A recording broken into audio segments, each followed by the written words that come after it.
అండి ఈరోజు నేను చిన్న చేపల కూర చేశానండి. స్టవ్ ఆన్ చేసి కడాయి పెట్టుకుని 2 టేబుల్ స్పూన్స్ ఆయిల్ వేసుకున్నానండి.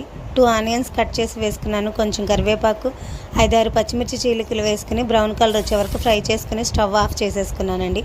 తర్వాత చిన్న చేపలు వేసేసుకున్నానండి. కొంచెం పసుపు, రుచికి సరిపడా సాల్ట్, 2 టేబుల్ స్పూన్స్ కారం, 5 టేబుల్ స్పూన్స్ ఆయిల్ వేసుకున్నానండి.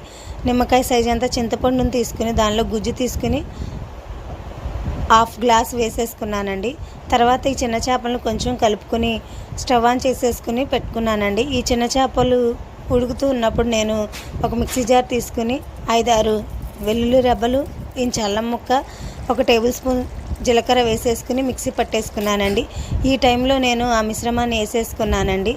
తర్వాత కొంచెం కొత్తిమీర కూడా వేసుకున్నాను. మరీ గ్రేవీలా కాకుండా, మరీ పులుసులా కాకుండా ఇలా ఉంటే చాలా టేస్ట్గా ఉంటుందండి. నచ్చితే లైక్ చేయండి, షేర్ చేయండి, సబ్స్క్రైబ్ చేయండి. Thank you for watching.